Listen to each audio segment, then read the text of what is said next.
ang dahilan. So, Karma sa yung kanya. Ate Claire, karma sa kanya. Pinahuli niya si Digong.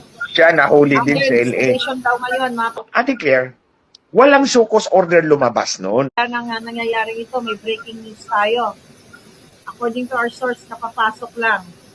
Attorney Glenn, na si Lisa Marcos ay na-hold dito sa Los Angeles na iniimbestigahan ng polis dahil nga sa dun sa allegedly na namatay na kasama nila sa entourage na allegedly ay illegal na droga ang dahilan. So, Karma sa kanya. Ate Claire, karma sa kanya. Pinahuli niya si Digong. Siya nahuli din sa LA. Investigation daw ngayon, mga palangga, ayon sa ating reliable source, under investigation si Lisa Marcos. Kaya ito, nangyari ito, brother, ito kay PRRD, nirelease lang to kanina, di ba? Yung PRD, nasa kayo na sa ito, 7, Learjet. ito, March Kasama 7 si pa ES. nangyari yung may namatay dito na di umano sangkot dito sa drugs, sa overdose. So ngayon, siguro ginawa nila itong paraan para nga mapagpan itong pangyayari dito sa LA. Pero lalabas at lalabas ang katotohanan. Makakalaboso si Lisa Canas. Makakalaboso, sabi ko sa inyo.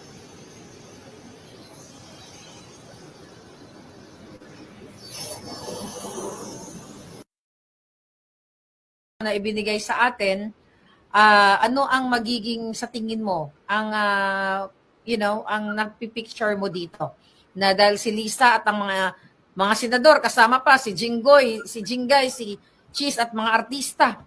Kasi parang ang nag-party sila sa hotel sa Beverly Hills area. So, malamang maraming na-hold Anong opinion mo dito? Ate Claire, gusto ko lang i-point out first and foremost, mga kababayan, kahapon ng umaga, pina-showcause order niya ako.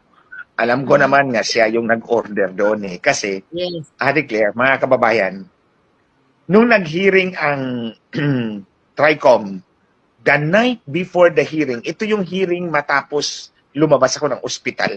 I was in the hospital 3 days ako sa ICU, 4 days sa regular room.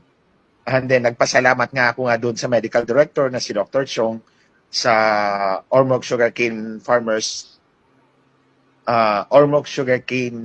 Association Farmers Medical Center, OSPA FMC sa Ormoc City.